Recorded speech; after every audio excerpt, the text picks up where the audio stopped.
Bonjour à tous, j'espère que vous allez bien. Bienvenue pour ce nouveau numéro du petit exo de colle, aujourd'hui numéro 144. Et pour ce numéro, je vous propose un drôle de petit exercice qui va entremêler polynôme et arithmétique dans Z. L'énoncé précis du jour est le suivant, soit Q, un polynôme à coefficient entier non constant. On aimerait alors montrer que l'ensemble suivant est infini. Alors, avant de me lancer dans une résolution, j'ai trois petites choses à dire. La première, c'est comme d'habitude le niveau qu'il faut avoir pour pouvoir attaquer cet exercice. Cet exercice est un exercice plutôt de première année de classe préparatoire. Il n'y a pas besoin d'avoir beaucoup de connaissances sur les polynômes ou sur l'arithmétique de manière plus générale pour pouvoir prétendre résoudre cet exercice.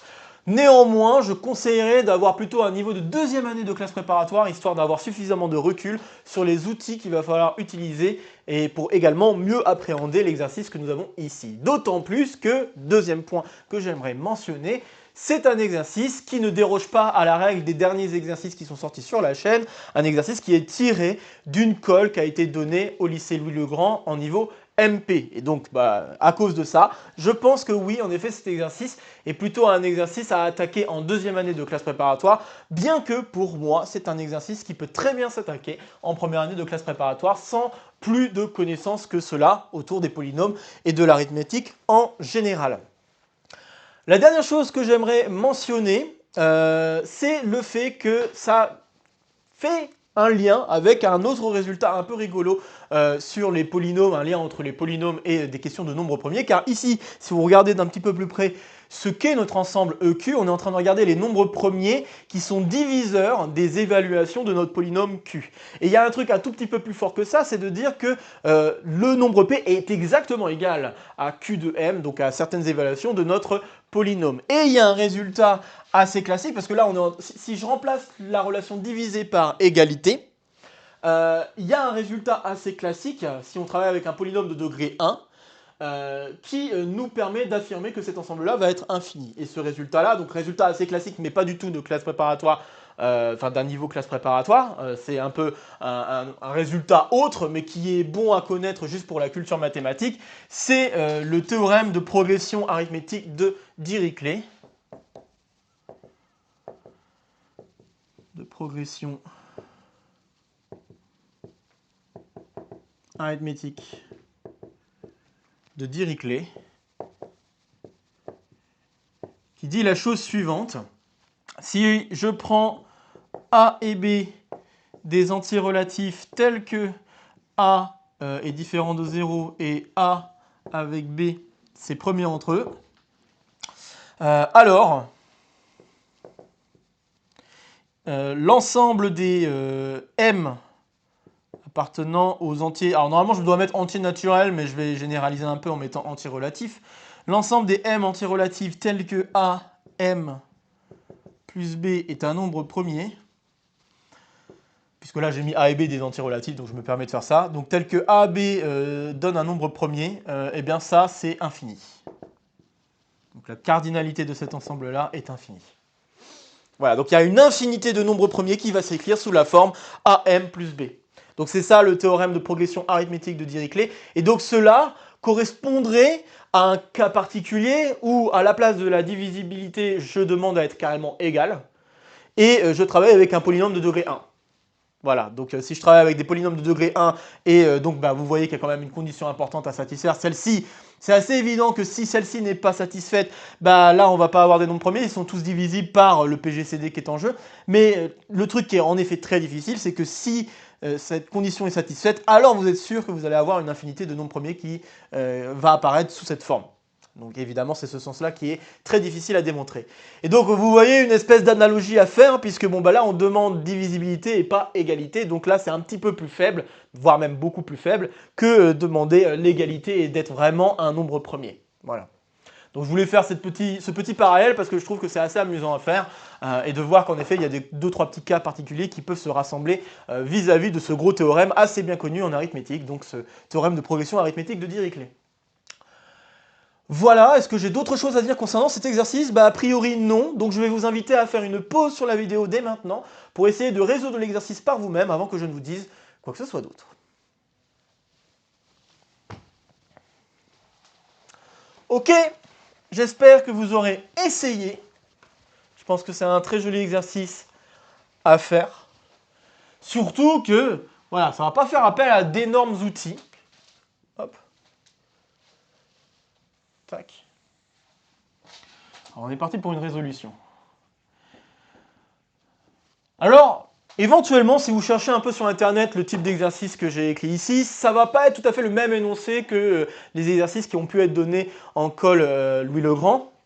Niveau MP, c'est un tout petit peu plus général puisque là je demande des évaluations avec des entiers relatifs. Eux, ils demandent plutôt des évaluations avec des entiers naturels. Mais en fait, on peut vraiment généraliser l'exercice au cadre des entiers relatifs. Donc ça, c'est une première chose. Et la deuxième chose, c'est que une des résolutions que j'ai pu voir de cet exercice est beaucoup trop compliquée.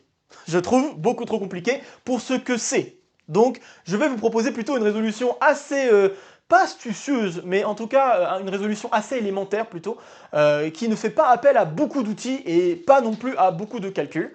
Vous allez voir dans quelques instants sur quoi cela repose. Pour l'instant, je vais garder le suspense. Je vais d'abord attaquer un cas très particulier qui permet de résoudre le problème tout de suite, de façon évidente. C'est le cas où il existe un m pour lequel q de m vaut 0. C'est un peu bête de penser à ça, mais il faut y penser, parce que c'est un cas particulier, et ce cas particulier, ça va très vite, parce que tous les nombres premiers divisent 0. Un nombre premier, ça s'écrit bien, enfin 0, ça s'écrit bien le nombre premier fois 0. Donc n'importe quel nombre premier va diviser 0. Donc si vous commencez à vous dire, oui, si mon polynôme évalué en un certain entier donne 0, bon là je suis sûr que EQ c'est tous les nombres premiers. Pas de question à se poser, et donc EQ est bien infini. Donc il faut commencer par traiter ce cas-là. Donc, cas où il existe un m dans z tel que q de m est égal à 0. Donc, s'il existe ça, alors directement, vous avez que EQ, c'est les nombres premiers.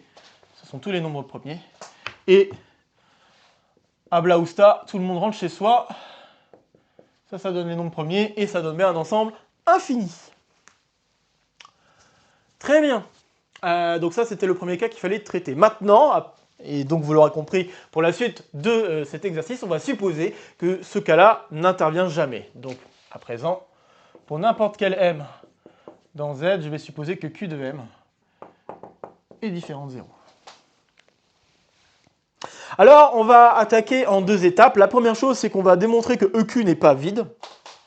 Et une fois qu'on a démontré que EQ n'est pas vide, on va chercher à démontrer que EQ est infini. Et pour démontrer ensuite que EQ est infini, donc je vais déjà un petit peu avancer là-dedans, pour montrer que EQ est infini, je pense que vous devriez vous en douter, comme dans beaucoup d'exercices faisant intervenir des nombres premiers, et où il est question de savoir s'il y a bien une infinité de nombres premiers qui vérifient la propriété qu'on souhaite, on va faire une preuve par l'absurde et supposer que EQ est fini.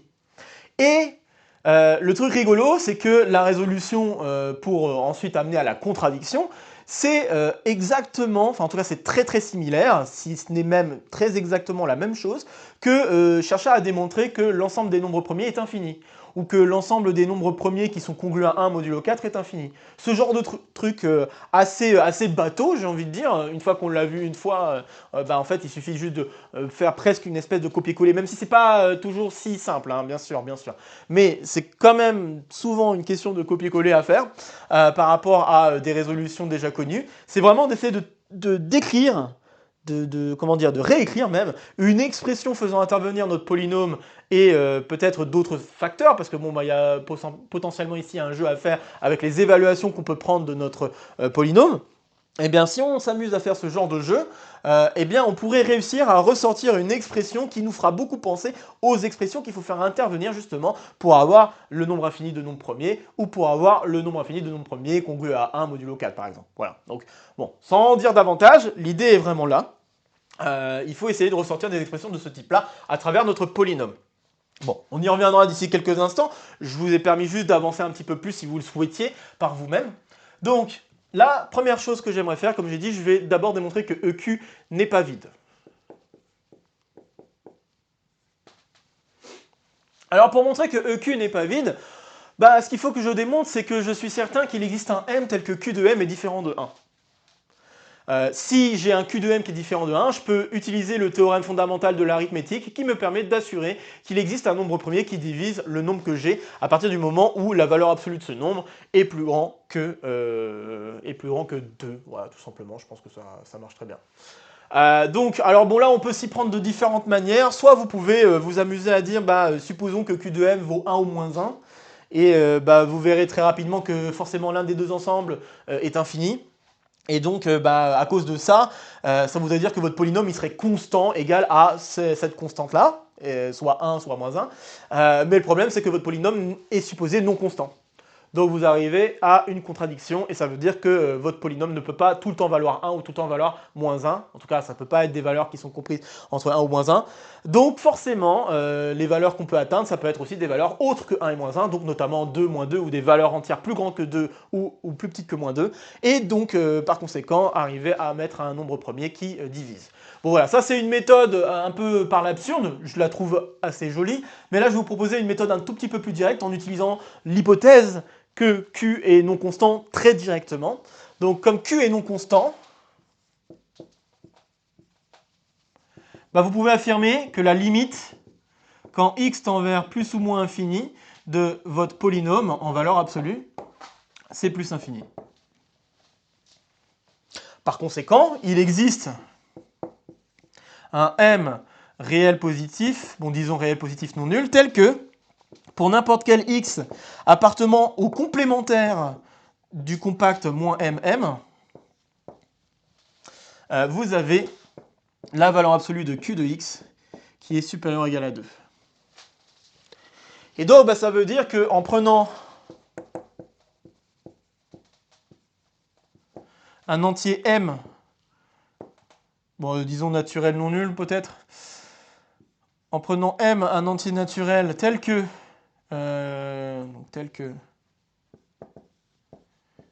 petit m est plus grand que grand m, on a valeur absolue de q de m qui est supérieure ou égale à 2, et donc, par le théorème fondamental de l'arithmétique,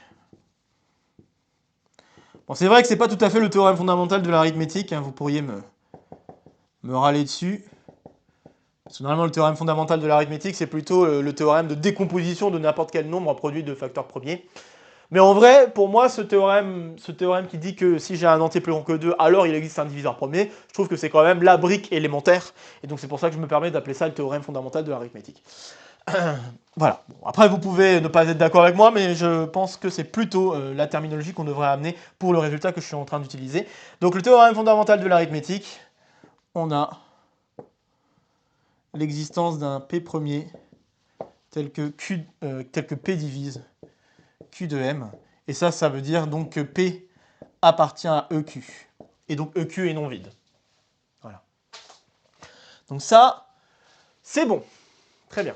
Encore une fois, vous auriez pu très bien le faire autrement, je l'ai dit à l'oral, avec ce jeu d'évaluation qui serait soit 1, soit moins 1, sauf que ça veut dire que l'un des deux ensembles est infini, et donc ça voudrait dire que le polynôme serait constant égal à 1 ou moins 1, sauf que Q ne peut pas être constant, contradiction. Donc voilà, vous pouvez très bien la faire aussi de cette manière-là, ça marche très bien. Là, je trouve que c'est pas mal comme preuve aussi. Si on peut éviter, alors je dis pas que je suis pas fervent des preuves par l'absurde, c'est pas vrai, mais c'est vrai que si on peut éviter d'utiliser, de faire une preuve par l'absurde et avoir une preuve un petit peu plus directe qui nous explique pourquoi la condition non constant implique forcément qu'il va y avoir un nombre premier qui va apparaître dans EQ, je pense qu'on n'est pas forcément contre, à mon avis. Et puis j'ai envie d'ajouter un autre truc, c'est que cette hypothèse-là va m'être très utile pour la suite. Va m'être très utile. Enfin, c'est pas vraiment cette hypothèse, je vais me rattraper un peu, c'est pas vraiment cette hypothèse-là qui va être très utile, mais en tout cas, quelque chose qui ressemble beaucoup à ce que je viens de faire là, va être très utile pour la suite. Voilà, c'est plutôt ça qu'il faut que je dise. Bon, alors maintenant, qu'en est-il, sachant maintenant que EQ est non vide, on peut se permettre de supposer que EQ est fini. Donc là, maintenant, on va rentrer dans le vif du sujet pour résoudre et démontrer que EQ est infini. On va supposer par l'absurde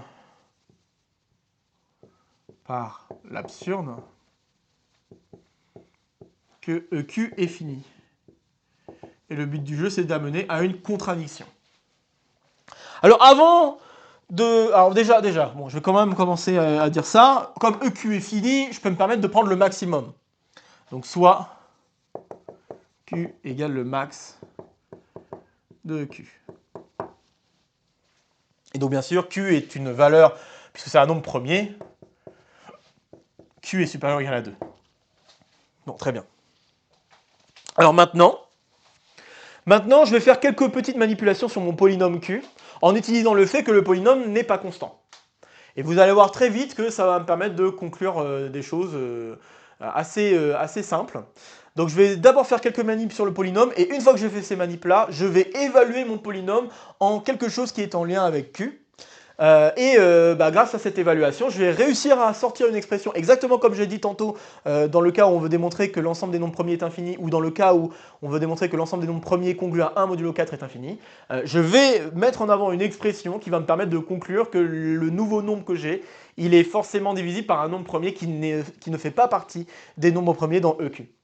Voilà, le but du jeu c'est ça. C'est vraiment ça. Et donc, pour faire ressortir une expression, donc si vous réfléchissez un peu à la preuve de ces résultats-là, les expressions qu'on cherche à faire apparaître, c'est quelque chose qui ressemble à j'ai un produit de tous les nombres premiers qui sont dans EQ. Bon là, a priori, dire que je fais un produit de tous les nombres premiers qui sont dans EQ, ça paraît pas si évident, donc on va plutôt faire le produit de tous les nombres qui sont compris entre 1 et Q. Voilà, ça ne nous empêche pas de conclure, puisqu'on sait que tous les éléments de EQ vont être forcément plus petits que ce petit Q-là, donc forcément. Donc on va faire une expression de ce type-là, plus 1. D'accord? Donc un produit de tous les nombres qui sont là, plus 1. Et si je fais ça, là je vais me retrouver avec un nouveau nombre qui est plus grand que 2, donc il doit y avoir un facteur premier. Et ce facteur premier, il est dans EQ parce qu'il divise une certaine évaluation. Si je m'arrange bien, il va diviser une certaine évaluation de mes polynômes. Donc il est dans EQ, ça veut dire qu'il est plus petit que Q. Et donc ça veut dire qu'il va diviser l'expression avec le produit. Donc ça va impliquer que ça va diviser 1 ou moins 1. Donc disons plutôt 1 par exemple. Ça va diviser 1 et du coup on a une contradiction. Vous voyez? C'est vraiment exactement le même type de pensée qu'il faut avoir ici. C'est chercher à mettre en avant une expression qui nous permettra, suite à une évaluation, de nous ramener à des nombres de la forme plus ou moins 1, plus une expression qui fait apparaître un produit des nombres premiers qui sont là-dedans. Et grâce à ça, on arrive à conclure. Très bien. Alors maintenant que j'ai dit ça, il n'y a plus qu'à faire. Et là, en fait, je vais utiliser le fait que Q n'est pas constant. Donc Q n'étant pas constant, une nouvelle fois, ça veut dire que le polynôme Q, je peux l'écrire constante plus x fois un polynôme R. Et donc comme je me suis ramené à ce cas-là, la constante C qui est censée être Q de 0, je vais y arriver, qui est censée être Q de 0, ça c'est un entier non nul. Ok? Et puis notre polynôme R, c'est un polynôme dans Z crochet X qui est non nul. Parce que s'il était nul, ça voudrait dire que notre polynôme est constant. Donc voilà, on se retrouve avec ce genre d'expression. Et comme j'ai dit, j'aimerais bien une expression plutôt de la forme 1 plus quelque chose dans lequel, en faisant une bonne évaluation, je fais intervenir un produit. Bon, on n'est pas si loin du 1 plus quelque chose, parce que on a cette constante-là. On peut chercher juste à la mettre en facteur, puisque C est non nul. Rien ne nous en empêche. Mais si je le mets juste en facteur, le problème c'est que les coefficients que je vais avoir ici vont devoir être divisibles par C, si je veux peut-être m'assurer que ce soit un entier. Et là, c'est peut-être pas cool. Donc la bonne idée, c'est plutôt déjà de commencer à évaluer et remplacer x par c fois x. Quelque chose de ce genre-là. Et en faisant ça, on se retrouve avec, donc si je regarde q de c fois x, là je vais me retrouver avec c facteur de 1 plus x fois le polynôme r cx, comme ceci. Ouais, ça n'a pas l'air trop méchant pour le moment. Donc on se retrouve avec ça, ok. Et maintenant que j'ai cette expression, je pense que vous voyez que j'ai un très bon contrôle sur x. Maintenant, je peux évaluer x en la valeur entière que je veux. Et donc, comme je vous ai dit tantôt, je vais avoir une expression de la forme 1 plus quelque chose qui fait apparaître le produit des éléments là-dedans. Pourquoi pas mettre ici x égale q factoriel. Et si je fais ça, là, je vais avoir un nombre. Il faudra juste s'assurer de quelques petites choses, et on va en parler dans quelques instants, parce que prendre q factoriel, ça va peut-être pas suffire.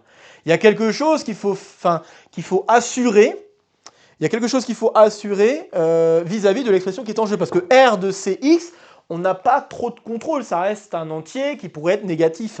Et si malheureusement cet entier n'est pas sympa, du genre, je sais pas, si Q égale 2 par exemple, si Q égale 2 et que votre polynôme en C fois Q, par exemple C fois Q factoriel, bah, ça va donner, je sais pas, genre moins 1, bah là on va pas être content parce que le nombre qui est ici il vaut 1. Donc il ne va pas être divisible par un nombre premier. Il faut quand même assurer que l'expression qui est ici soit divisible par un nombre premier. Et c'est là où ce truc-là nous sauve la vie.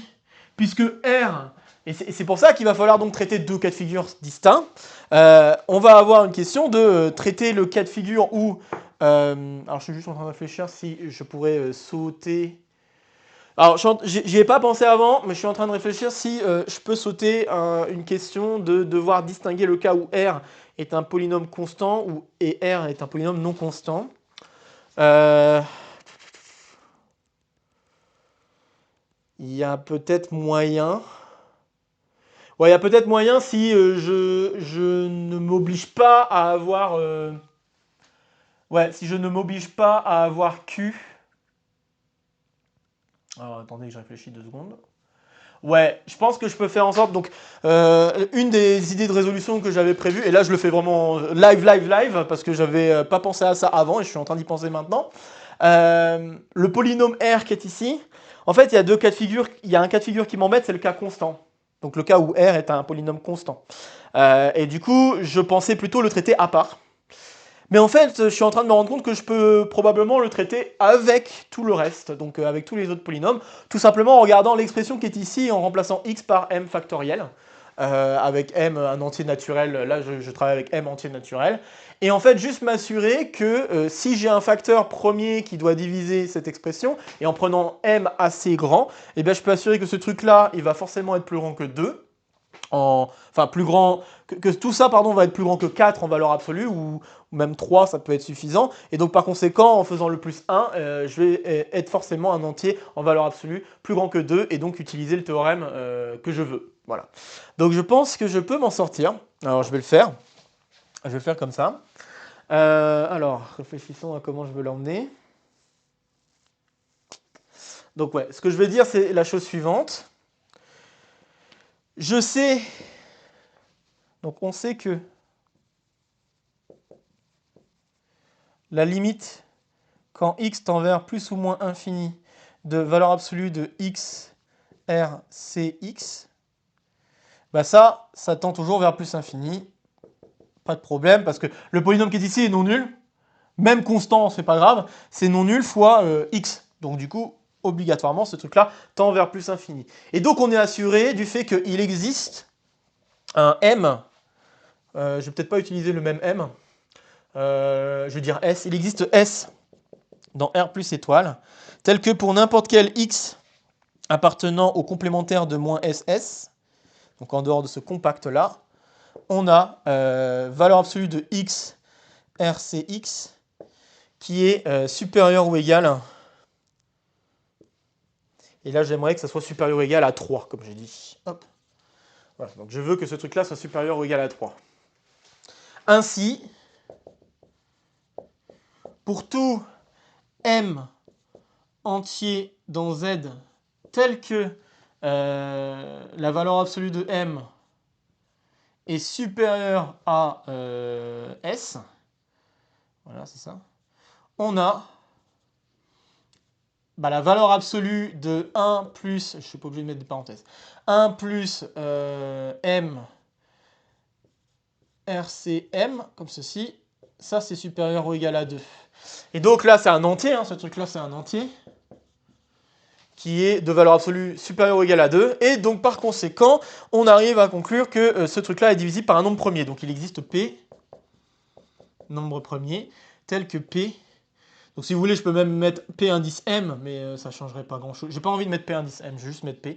Il existe P tel que P divise 1 plus M RCM. On va y arriver, RCM. Voilà.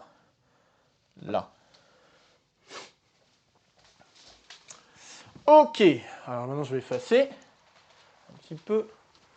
Là, je suis en live là. Je suis en train de tenter une résolution, on va voir. Donc j'ai ça, très bien, qui est supérieur ou égal à 2.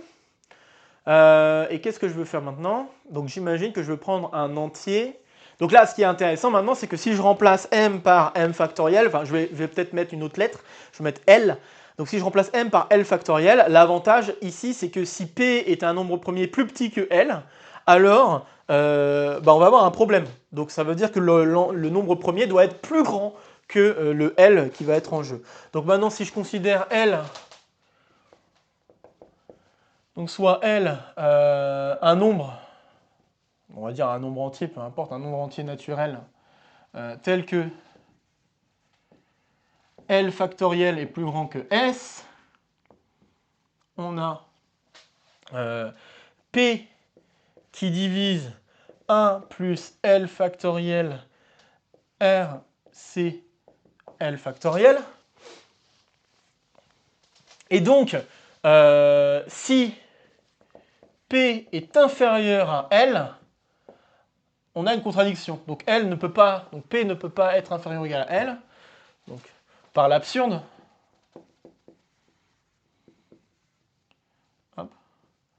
si P est inférieur ou égal à L, alors P divise L factoriel fois R, c'est L factoriel.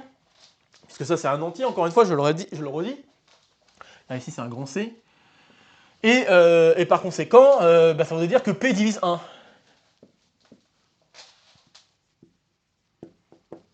Contradiction. Diction. Très bien. Et donc, maintenant, ce qu'il faut juste éviter, c'est que le nombre premier divise C.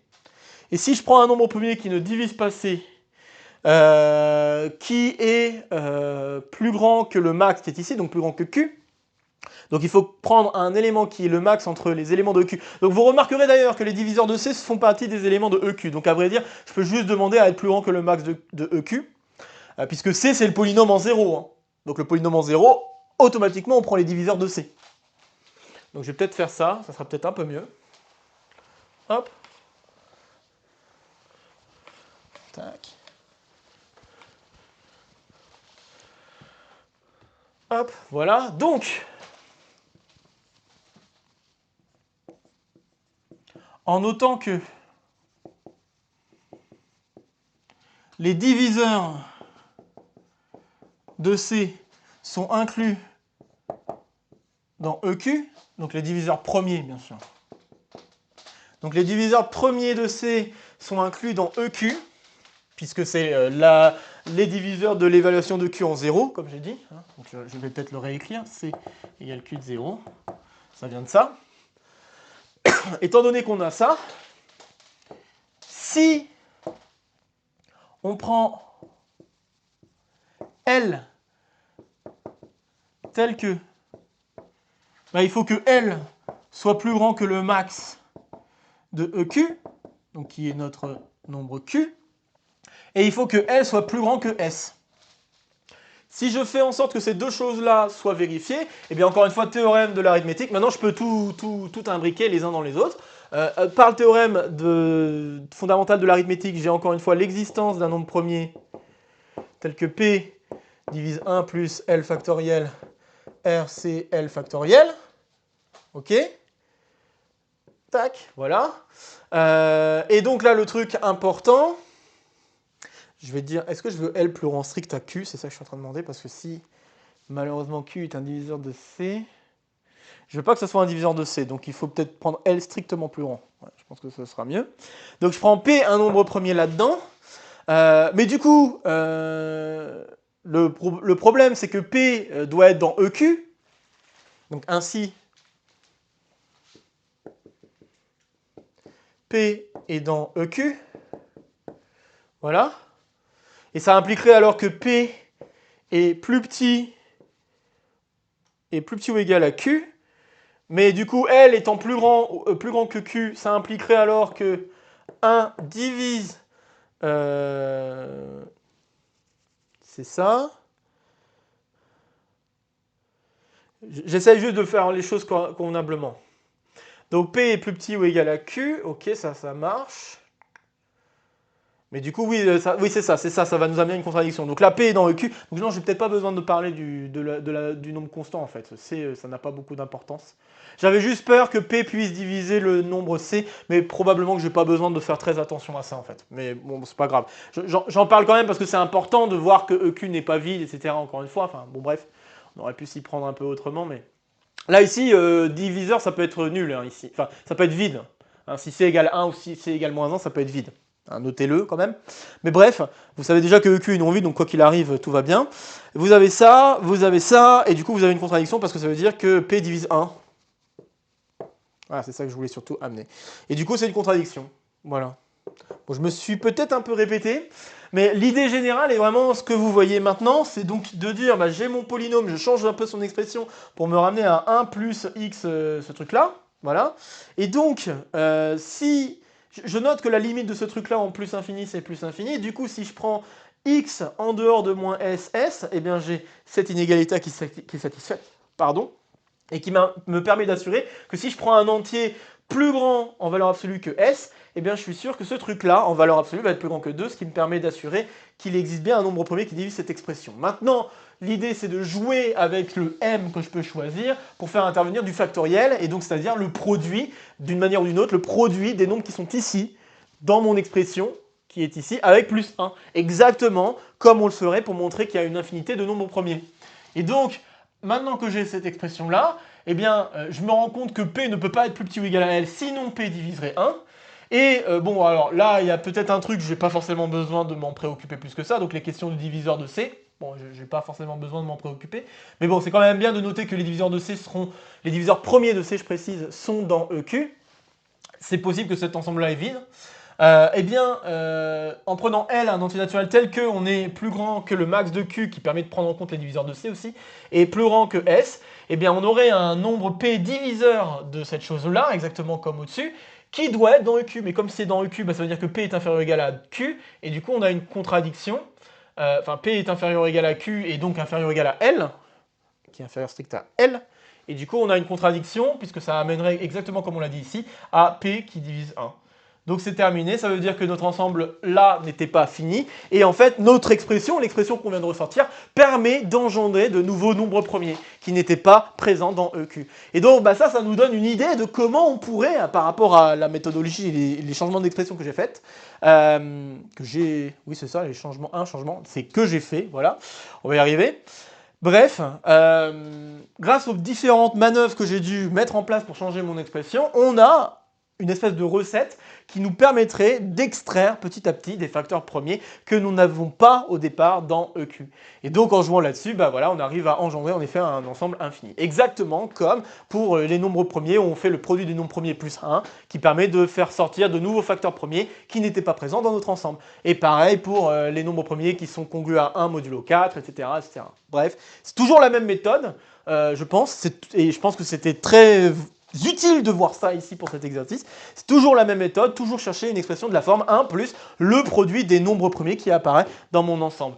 Et voir que ça ne peut pas être un ensemble fini parce que sinon on fait apparaître un facteur premier qui devrait être plus petit que le max des facteurs premiers qui sont ici, mais qui amènerait à une contradiction parce que ça veut dire que le facteur premier qui est en jeu divise 1, ce qui n'est pas possible.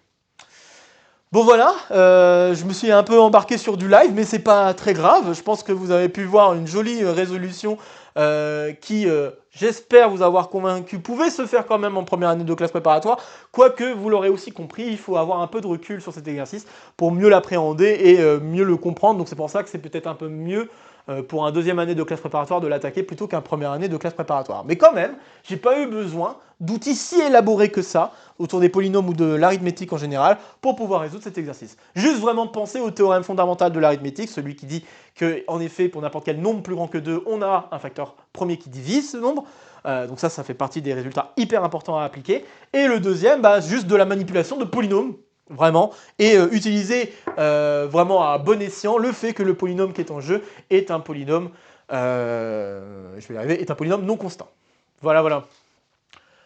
Bon, bah, j'ai pas grand chose d'autre à ajouter concernant cet exercice, je pense que c'est déjà pas mal. Donc comme d'habitude, n'hésitez pas à partager la vidéo si vous connaissez des camarades qui pourraient être intéressés par cette vidéo ou par le contenu de la chaîne de manière plus générale. N'hésitez pas à laisser en commentaire vos questions, vos remarques, vos retours concernant cet exercice. Ça fera toujours plaisir de discuter maths avec vous. Ici, ça sera pour me soutenir.